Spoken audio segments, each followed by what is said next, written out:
Welcome back everyone to my Let's Play of Final Fantasy III for the Nintendo Famicom system. Last episode, we headed back to the floating continent to pick up a bunch of magic keys that allow us to open all the locked doors here in the Temple of Time. We need to enter this temple to get the magical lute to wake Unei from her sleep. Unei is one of the 3 apprentices of the great wizard Noah. There was Doga, who turned our ship from an airship into a submarine, which will allow us to reach this dungeon, and a few others, actually. And then there was Unei, who was given control of dreams, Doga was given control of magic, and then Xande was given mortality.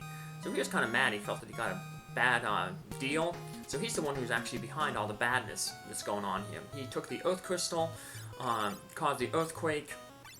They caused the other crystals to go underground and raise the monsters to come out and basically raise havoc in the world. So, we've got Doga told us to head here to grab, like I said, that loot to help Unei wake her out so she can help us. How's she gonna help us? We don't know, but we do know that Doga is on another mission to find the Eureka Key.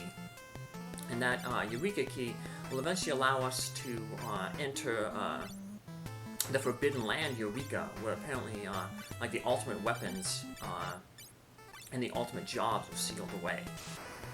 So, while he's doing that, we're doing this. And we're taking out these really tough Chimera mages. Luckily, their Thunder spell is not as strong as the Thunder spell used by Garuda. So, yeah, that pretty much took us out in like 2 or 3 hits.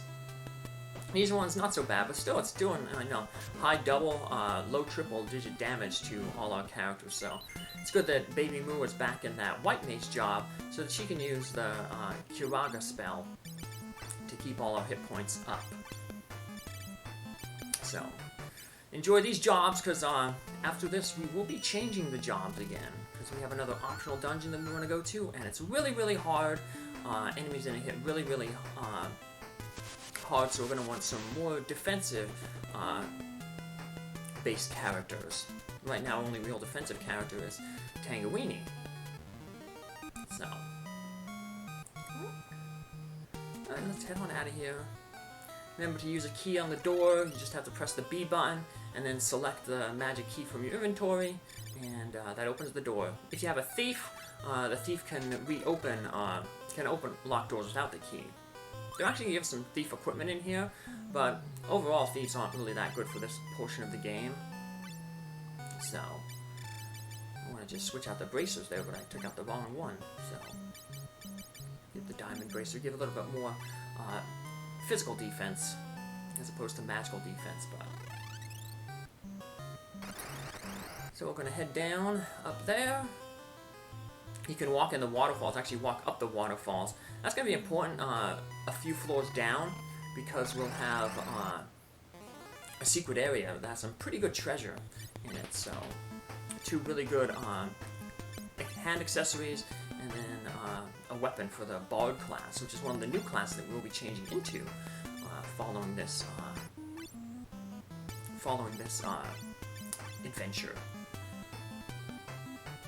So, got the King Lizard there, that's the lizard in the upper left. The King Seahorses are the seahorses. So, yeah. I just keep on hoping that we get good summons out of our characters here, out of Tupelo. Like I said, the Evoker, has the 50-50 chance of using the attack or the support type. So, I guess all the supports are pretty decent. Like I said, Shiva puts him to sleep. Ramu paralyzes, and Afrit does a little bit of that healing for us. Titan support is actually, he doesn't actually do anything. He hits the enemy a different way. So one he punches them, the other one he stomps them. So he doesn't have a. So I guess if you're looking for pure offense, choose your Titan. But otherwise, choose the other ones. Hopefully you get one of those good support abilities. So we got a Defender sword there. That's going to be a really, really powerful sword for knights. we're actually going to change back. Fang's going to change back into a knight a little bit later on, because we're going to get a whole bunch of really good knight equipment. So, the game's kind of telling you, hey, maybe you should put back a knight. Getting this heavy armor, diamond mail, that's also knight exclusive. Well, not knight exclusive, but that can be worn by knights. A few other heavy jobs that, one of them that we'll be picking up is the Viking. That's another heavy job. That's more of a tank-based job. So, unfortunately, unlike the Knight, it doesn't have that auto-cover ability, but the Vikings tend to have really good hit point growth, really good vitality, and pretty high defense. So they make good tanks. Their offense, not as good, but one of the interesting properties about the Vikings is they wield axes and hammers, and most of their axes and hammers have the lightning elemental, so they'll be really good on for enemies that are weak against lightning. So like sea enemies, which I guess makes sense because Vikings are on the sea, underwater enemies, so it's a pretty decent class. So there's that floor I'd say we can want to walk up the waterfall on, because there's some really good treasure in the upper right corner. You know, it's tough to miss because when you can't see it off to the side, but when you head over to the far right, you'll notice that there's one of those little marks on the wall that indicate, hey, secret passage. So, here we got behemoths. They're a scary monster, usually an endgame monster. We ran into one with the boss in Final Fantasy II in the arena, where we had to go rescue Princess Hilda. And then we had the King Behemoth, which was a boss in the second to last dungeon, the Jade Passage, and then a random encounter in the final, second to last floor in the final dungeon, Castle Pandemonium. My big experience with Behemoths is they're one of the final enemies in Final Fantasy IV. That's the game I played the most of out of all the Final Fantasies. And they're really annoying because they have really high hit points. They counter every time you hit them. So when you first encounter them, your party's kind of weak. So most of the time, your best bet is to just have all your characters kind of defend and just have your one or two like strong characters attack. Everybody else just hangs out and blocks. They counter every time you hit, so you don't want to hit them often. And you don't want to use magic against them, because if you use magic against them, they counter with this storm ability, which puts all your characters down into single-digit hit points. So leaving them very vulnerable to the Behemoth's attack. So they're not as bad here though, but still they're kind of an annoying enemy. They have a lot of hit points, so you can see that little crack in the wall there. It's an indication that, you know, hey, we got a secret passage. Like I say, we want to go down this secret passageway because we get 3 good items. So we get a harp. That's for the bard. We'll be changing into a bard later on. And the other 2 rings are protect rings. They give pretty good defense, and they give +5 vitality.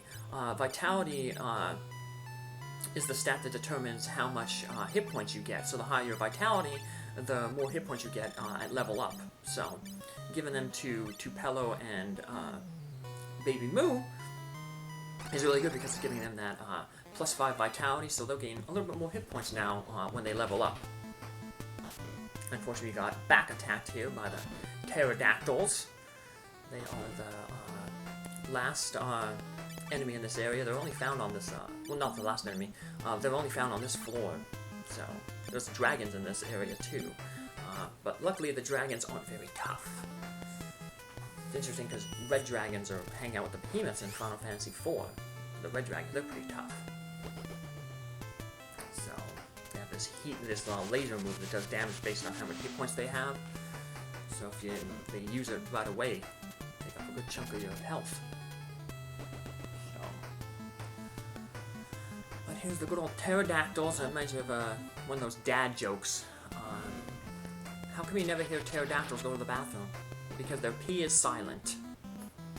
So, yeah, that's silly. But my one friend, her favorite dinosaur is a pterodactyl. I got her 2 pterodactyls as a gift one time. So, you know, when you're an adult, nobody asks you what your favorite dinosaur is anymore. So, I had to ask her. So. But here's that dragon. Has a palette swap of Bahamut, but it's nowhere near as tough as Bahamut. So, as you can see, it only has 480 hit points. So, not bad at all. So, with Bahamut, I think he had, what, like 64,000? Yeah, couldn't do anything to him. So, we will unfortunately have to fight Bahamut later on. Well, you don't have to fight him, but Bahamut is one of those optional summons that you can pick up. So it's one of those things we're gonna see a lot of in Final Fantasy IV, where some of the top tier summons, they're like, hey, before you can summon me, you're gonna have to prove your worth and fight me in combat.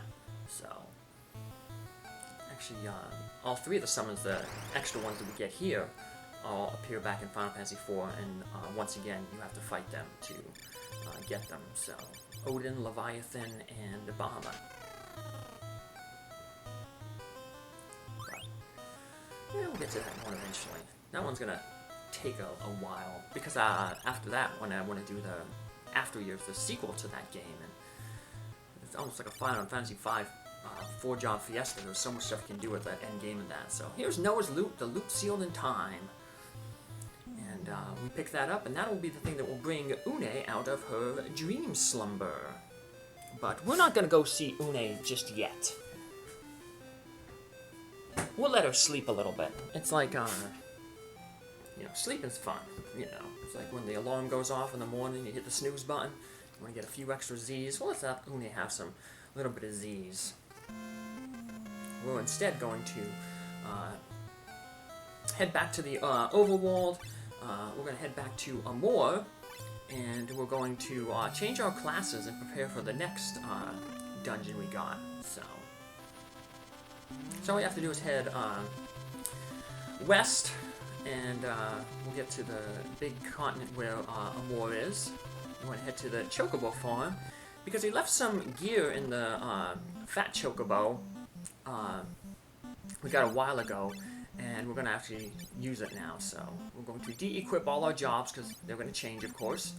And then we're going to have to pull out that equipment from the Chocobo. So, not enough room. Yep, we're out of room, so let's change our jobs here a little bit. Baby Moo everyone will be changing their jobs, but Baby Moo will still be in the back row. So we got some of that good knight equipment, so let's make Fang a knight again. So we only have one defender sword, but even with one defender sword, Fang's attack is pretty high.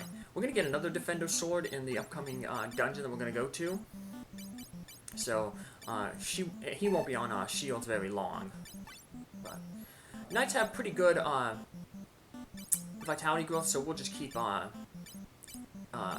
Fang with the diamond glove. We'll leave those protector rings for other characters that have lower vitality growths. Let's see what we can maybe take off Tangeweenie here, see if we can get off some of her gear. So yeah, we got rid of the diamond armor that we can give to Fang. But there, looking around for it. Sometimes it's tough to find stuff. There we go, diamond mail. And then Fang will also get the diamond helmet as well. So I got to take it off of Tangeweenie first, though. Missed by one item. That's all we missed. So,